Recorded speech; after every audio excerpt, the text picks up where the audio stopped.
തൃശൂർ കോഴാലി സർക്കാർ LP സ്കൂളിലെ ഓഡിറ്റോറിയത്തിനുള്ളിലെ ceiling അടർന്നു വീണു. ജിപ്സം ബോർഡ് കൊണ്ട് നിർമ്മിച്ച സീലിംഗ് ഇന്നും പുലർച്ചെയാണ് നിലം പൊത്തിയത്. അപകടം രാത്രിയായതുകൊണ്ട് വലിയ ദുരന്തമാണ് ഒഴിവായത്. രക്ഷിതാക്കളും രാഷ്ട്രീയ പ്രവർത്തകരും സ്കൂൾ ഉപരോധിച്ചു. വലിയ ശബ്ദം കേട്ടാണ് പുലർച്ചെ പരിസരവാസികൾ സ്കൂളിലേക്ക് എത്തിയത്. ജിപ്സൺ സീലിംഗും ഫാനുകളും പൊട്ടി താഴെ വീണു.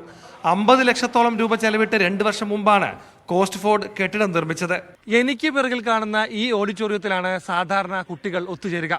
ഇന്ന് അവധി ദിവസമായതിനാൽ വലിയ ദുരന്തം ഒഴിവായി.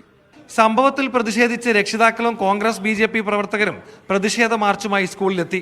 പരിശോധനയ്ക്കെത്തിയ ഉദ്യോഗസ്ഥരോട് ഇവർ തട്ടിക്കയറി. ഇതിൽ എഞ്ചിനീയറിംഗ് വലിയ അപാകതയുണ്ടായിട്ടുണ്ട്, പണികളിൽ വലിയ അപാകതയുണ്ടായിട്ടുണ്ട്. അഴിമതിയുടെ ഒരു കൂത്തരങ്ങാണ് ഇവിടെ നടക്കുന്നത്. ഇന്ന് ക്ലാസ് ഉണ്ടായിരുന്നെങ്കിൽ എത്ര ചെറിയ കുട്ടികളൊക്കെ ഇവിടെ വന്നിരുന്ന് ആ കുട്ടികളുടെ മേത്താണ് ഇതൊക്കെ വീണ്ടിരുന്നെങ്കിൽ എന്തായിരിക്കും ഇന്ന് ഇവിടുത്തെ സ്ഥിതി?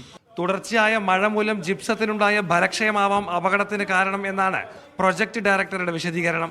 ജിപ്സത്തിന്റെ ഒരു പ്രശ്നം എന്താ വെച്ചിട്ടുണ്ടെങ്കിൽ കണ്ടിന്യൂസ് ആയിട്ട് ഈർപ്പം വലിച്ചിട്ടുണ്ടെങ്കിൽ അത് കുതിർന്നു കഴിഞ്ഞിട്ടുണ്ടെങ്കിൽ അതിന്റെ ഒരു സ്ട്രെങ്ത് കുറഞ്ഞിട്ട് ഈ സ്ക്രൂകളിൽ നിന്ന് വിടും. നിർമ്മാണത്തിൽ അഴിമതിയുണ്ടെന്നും വിശദമായ അന്വേഷണം വേണമെന്നും ആവശ്യപ്പെട്ട് കോൺഗ്രസും BJPയും പ്രതിഷേധം തുടരുകയാണ്. മീഡിയ 1 തൃശൂർ.